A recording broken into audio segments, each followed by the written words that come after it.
இன்னைக்கு பாண்டியன் ஸ்டோர்ல மயிலு வந்து மீனா கிட்ட சொல்லிக்கிட்டு இருப்பா, "இல்ல மீனா, இனிமே வந்து நான் ஸ்ட்ராங்கா முடிவு எடுத்துட்டேன். நான் நெனச்சது நெனச்சது தான். இனிமே வந்து நான் யார் கையிலயும் கால்லயும் விழ போறது கிடையாது. நானும் என் குழந்தைய மட்டும் இனிமே வாழப் போறோம். நான் என் குழந்தைக்காக வாழப் போறேன்." அப்படிங்கிற மாதிரி பேசிட்டு இருப்பா. அப்ப "அக்கா, நீங்க வந்து அவசரப்பட்டு முடிவு எடுக்கிறீங்கக்கா. மாமா வந்து நார்மலா சொல்லியிருப்பாரு. ஒரு கோவத்துல தான் பேசியிருப்பாரு. சீரியஸாலாம் பேசியிருக்க மாட்டாரு." அப்படின்னு சொல்லிட்டு இருக்கும்போதே, மயில் வந்து சொல்லுவா, "இல்ல மீனா, அது வந்து சரிப்படாது. அவரு கோவத்துல சொல்லக்கூடிய வார்த்தை இது கிடையாது. என்னைய வந்து அது ரொம்ப காயப்படுத்திருச்சு." அப்படின்னு சொல்லி பேசிட்டே இருக்கும்போதே, அவங்க அம்மா கதவ தட்டிக்கிட்டே இருப்பா. மயிலோட அம்மா ரூம்பு கதவ. கதவ திறந்துட்டு மீனாவும், மயிலும் வெளிய வருவாங்க. அப்ப அவங்க அம்மா கேட்பா, என்னடி ஆச்சு? மாப்பிள்ளை கிட்ட பேசினியா நீ? மாப்பிள்ளை என்ன சொன்னாரு? உன்ன கூட்டிட்டு போகன்னு வாரேன்ட்டாரா?" அப்படின்னு அவ கன்டினியூஸா கொஸ்டின் பண்ணிட்டே இருப்பா. அப்போ மயிலு சொல்லுவா, "இல்லம்மா, நான் வந்து அவர பார்க்கவே இல்ல." அப்படின்ருவா. "என்னடி சொல்றேன்னோனே." "ஆமா, அவர பார்க்கவே இல்ல. குழந்தையாவே உன்ன வந்து உண்டானதையும் நான் சொல்லணும்னு தான் நெனச்சேன். ஆனா, அவர பார்க்கவும் இல்ல. அத பத்தி நான் எதுவும் சொல்லவும் இல்ல." அப்படிம்பா. "அப்ப எதுக்குடி போன? போனீல்ல, இப்ப வந்து இத சொல்லணும்ல. உனக்கு ஒரு நல்ல ஒரு சான்ஸ் கிடைச்சிருக்கு." அப்படின்னு அவங்க அம்மா சொல்லும்போது, "இல்லம்மா, நான் வந்து இப்போ ஒரு முடிவு எடுத்துட்டேன். நான் வந்து இத பத்தி யார்ட்டயுமே நம்ம சொல்லப் போறது கிடையாது. என் புகுந்த வீட்லயும் நான் சொல்லப் போறது கிடையாது. என் புருஷன்கிட்டயும் சொல்லப் போறது கிடையாது." அப்படின்னு சொல்லும்போது, ஏன் இப்படி பேசிட்டு இருக்க தேவையில்லாம? இத வச்சு தான் நீ வந்து உன்னோட வாழ்க்கைய வந்து சீர்படுத்த முடியும்." அப்படின்னு சொல்லிட்டு, "வா, நானாவது உன்ன கூட்டிட்டு போறேன்." அப்படின்னு சொல்லிட்டு அவங்க அம்மா கைய பிடிச்சு கூட்டிட்டு போகும்போது, இவ கைய உதறி விட்டுட்டு சொல்லுவா, "நீ என் வாழ்க்கைய சீர்படுத்துனதெல்லாம் போதும். நீ சீர்படுத்துறேன் படுத்துறேன்னு சொல்லியே என் வாழ்க்கையே சீரழிச்சுட்ட. அது உனக்கு தெரியல. இனிமே வந்து நான் யார் தயவையும் நான் வந்து நாடப் போறது கிடையாது. நான் வந்து என் குழந்தைய தனியாவே இருந்து வளர்த்துக்கிடுவேன்." அப்படின்னு சொல்லும்போது, "மயிலு, அதெல்லாம் பண்ண முடியாது மயிலு. கொஞ்சமாவது உனக்கு புரியுதா?" அப்படின்னு சொல்லி அவங்க அம்மா கேட்பா. அதுக்கு அவ சொல்லுவா, ஏம்மா, நீ வந்து நாங்க பிறந்திருக்கும் போதுலேருந்து அப்பா வந்து ஒழுங்கா வேலைக்கெல்லாம் போகல." அப்படின்னு சொல்லியிருக்க. நீயே வந்து எங்க 2 பேத்தையும் அப்பாவோட சம்பாத்தியம் இல்லாமயே வளர்த்துட்டீல்ல. அதே மாதிரி நான் வந்து இப்ப என் பிள்ளைய வளர்த்துக்கிடுவேன். நான் இப்ப வேலை பார்க்குறேன். இப்ப மீனா எனக்கு வந்து ஒரு வேலை வாங்கி குடுத்துருக்கா. அந்த வேலை மூலமா எனக்கு வந்து வருமானம் வரதான் போகுது. அதுவே எனக்கு போதும். எனக்கும் என் குழந்தைக்கும் தேவையான சாப்பாட்டுக்கும், தங்குறதுக்கும் உள்ள காச உன்கிட்ட தந்துருதேன். நீ வந்து என்னைய பார்த்துக்கோ. அப்படி உனக்கு முடியலைன்னு சொன்னேன்னா, நான் அதுக்கும் வேற ஏதாவது வழி பார்த்துக்கிடுவேன்னு சொல்லும்போது, அவங்க அம்மா ஷாக் ஆகி நிப்பா. அவங்க அப்பாவும், "என்ன மயில் இப்படி பேசுற?" அப்படின்னு சொல்லி கேட்டுட்டுருப்பான். "நீங்க எதுவும் என்கிட்ட வந்து இனிமே பேசாதீங்க. அதே மாதிரி நான் குழந்தை உண்டான விஷயத்த நீங்களும் போயி என் புகுந்த வீட்லயும், என் புருஷன்கிட்டயும் சொல்லக்கூடாது. இத என்னைய வந்து காரணமா வச்சு போலீஸ் ஸ்டேஷனுக்கு போறேன், அதுக்கு போறேங்கிற வார்த்தையும் நீங்க வந்து சொல்லக்கூடாது." அப்படின்னு சொல்லிட்டு மயில் வந்து அவங்க அம்மாகிட்ட சொல்லிருவா. "இவ்வளோ நாளும் உன் பேச்ச நான் கேட்டு, கேட்டு எல்லாத்தையும் பண்ணிட்டேன். அதால நான் நெறைய விஷயத்த அடைஞ்சுட்டேம்மா. இனிமே வந்து நானே முடிவெடுக்கிறேன். இப்ப தான் ஃபர்ஸ்ட் டைம் நானும் முடிவு எடுத்திருக்கிறேன். இனிமே நான் அதுபடி தான் நான் போகப் போறேன். இது என்னோட முடிவு. இது நான் எடுத்த முடிவு." அப்படின்னு சொல்லிட்டு விட்டுருவா. மயில் வந்து அவங்க அம்மாகிட்ட சொல்லுவா, "நீங்க இதுக்கு மேல என்னைய ஏதாவது என் புகுந்த வீட்லயோ, என் புருஷன் வீட்லயோ என்னைய பத்தி சொல்லி நீங்க பண்ணுனீங்கன்னா, நான் வந்து அதுக்கப்புறம் உயிரோடயே இருக்க மாட்டேன். நான் உயிரோட இருக்கணுமா, வேண்டாமான்னு நீங்களே முடிவு பண்ணிக்கோங்க." அப்படின்னு சொல்லிட்டு அதையும் ஸ்ட்ராங்கா சொல்லிருவா. அதுக்கப்புறம் மயிலு வந்து மீனாவ வெளிய அனுப்ப வருவா. அப்ப மீனா வந்து அங்கருந்து சொல்லுவா, "அக்கா, நான் போயிட்டு வரேன். ஆனா நீங்க வந்து இப்ப ஒரு முடிவு எடுத்திருக்கீங்க. நான் வந்து உங்களுக்கு எப்பவுமே நான் சப்போர்ட்டா இருப்பேன். நீங்க கரெக்ட்டா சாப்பிடுங்க, மாத்திரை சாப்பிடுங்க. எதுவுமே இப்ப கவலைப்படாதீங்க." அப்படின்னு சொல்லிட்டு இருப்பா. அதுக்கப்புறம் கேட்பேன், "உங்களுக்கு வருத்தமா எதுவும் இருக்காக்கான்னு?" சொல்லி கேட்கும்போது, "இல்லம்மா மீனா, நான் இப்ப தான் ரொம்ப தெளிவா இருக்கிறேன். ஏதோ ஒரு பிரச்சனையில மாட்டிட்டு அதுலேருந்து வெளிப்படும்போது ஒரு ஆறுதல் வரும்ல, அந்த மாதிரி எனக்கு இருக்குது." அப்படின்னு சொல்லிட்டு மயில் சொல்லிட்டுருப்பா. மீனா வந்து, சரிக்கா, நான் கிளம்புறேன்." அப்படின்னு சொல்லிட்டு அங்கேருந்து கிளம்பும்போது, மயிலோட அம்மா வந்து அவ பின்னாடியே வருவா. வந்துட்டு ரோட்டு பக்கத்தில வச்சு அவள பிடிச்சிட்டு, "ஒரு நிமிஷம் நின்னு.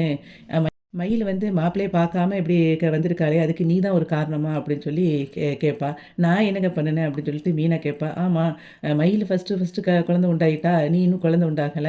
அப்படிங்கும்போது வாரிச சுமந்துட்டு வாராளே அப்படிங்கிறதுல, அவ சொல்லாம இருக்கிறது நல்லதுன்னு நினைச்சு முடிவு பண்ணிட்டியா?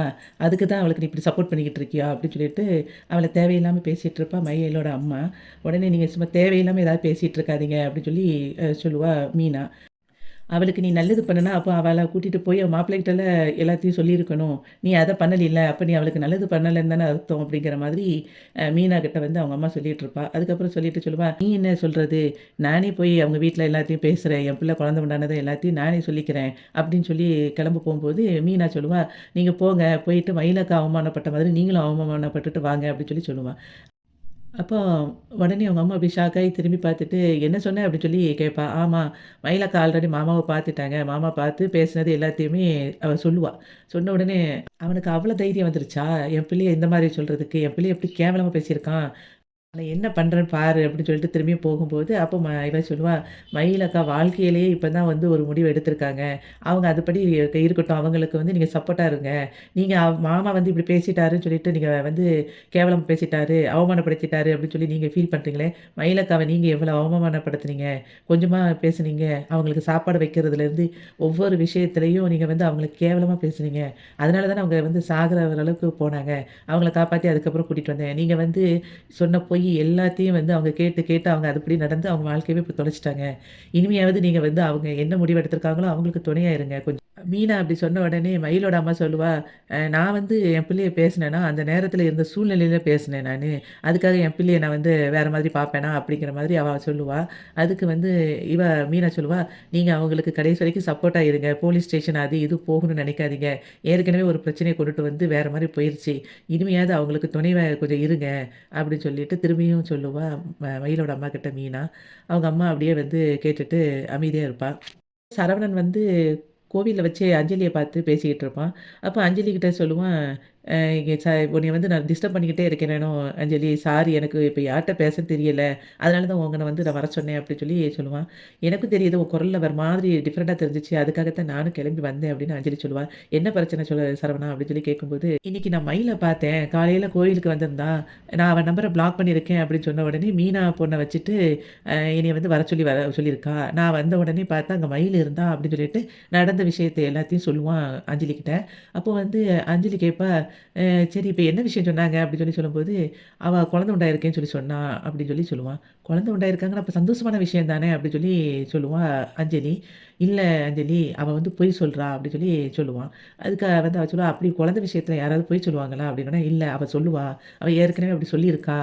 நான் வந்து ஒரு நேரம் எங்க வீட்ல பிரச்சனை நடந்திருக்கும்போது, அவள வந்து அங்க வீட்டுக்கு அனுப்பிட்டோம். வீட்டுக்கு அனுப்பிட்டோம்னு சொன்ன உடனே அங்க இருந்துட்டு குழந்தை உண்டாயிட்டுன்னு சொல்லி வந்துட்டா. அதுல வந்து நான் ஃபர்ஸ்ட்டு நம்பல. அதுக்கப்புறம் அத கிட்ட பார்த்து தான் நான் வந்து சரின்ட்டு நம்புனோம். அப்புறம் ஹாஸ்பிட்டல் கூட்டிட்டு போய் பார்த்ததுல குழந்தை இல்லன்ட்டாங்க. அப்பவுமே அவ வந்து பொய் சொல்லிட்டா." அப்படின்னு சொல்லி சொல்லுவான் இவன். சரி அப்போ இப்போ குழந்தை உண்டாயிருக்கலாம்ல அப்படின்னு சொல்லி அஞ்சலி சொல்லும்போது, "இல்ல அவ இப்பவும் அப்படிதான் பொய் தான் சொல்லுவா." அப்படின்னு சொல்லி சொல்லிக்கிட்டே இருப்பான். "உண்மைக்குமே அவளுக்கு குழந்தை உண்டாயிருக்க மாட்டா." அப்படின்னு சொல்லி இவன் சொல்லுவான். ஆனா, நான் அவள வந்து மனசு கஷ்டப்படுத்துற மாரி தான் பேசிட்டேன்னு. என்ன பேசினேன்னோனே, "இல்ல அந்த குழந்தைக்கு நான் அப்பாவே கிடையாதுன்னு வேற சொல்லிட்டேன்."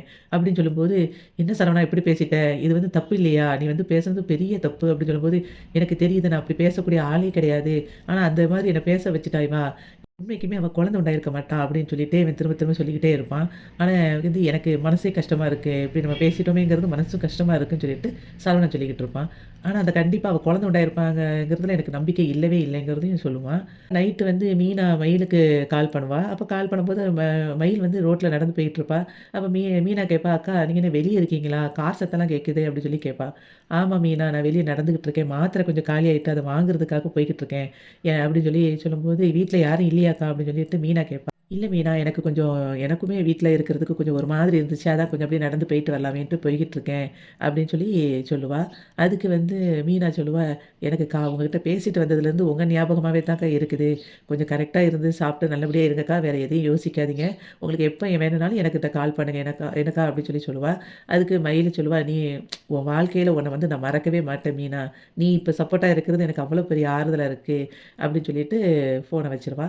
அப்படி நடந்து போய்க்கிட்டே இருக்கும்போது, அப்படி கிராஸ் பண்ண போவா. அப்போ 2 பேரும் உட்காந்துருக்கது தெரியும். திரும்ப எட்டி பாப்பா. அங்க யாருன்னு அப்படின்னு சொல்லி பார்த்தா, சரவணனும், அஞ்சலியும் ஜூஸ் குடிச்சிட்டு இருப்பாங்க. அத பார்த்த உடனே இவ ஷாக் ஆகி அப்படியே நின்னு பார்த்துட்டு இருப்பா. அப்போ ஜூஸ குடிச்சு முடிச்சுட்டு 2 பேரும் அதுக்கு பில்லுக்கு பே பண்ணும்போது, சரவணனும், அஞ்சலியும் மாறி மாறி காசு குடுக்கறதுக்கு சண்டை போட்டுட்டு இருப்பாங்க. அதுக்கப்புறம் சரவணனே குடுத்துட்டு வண்டியில ஏறி கிளம்பி போகும்போது, அவ பின்னாடி உட்காந்துட்டு அவன் தோள் மேல கைய போட்டுட்டு போயிட்டுருப்பா. அத பார்த்த உடனே இவ அழுதுகிட்டு அப்படி ஷாக் ஆகி நிக்கிற மாதிரி இன்னைக்கு வந்து பாண்டியன் ஸ்டோர் முடிஞ்சது.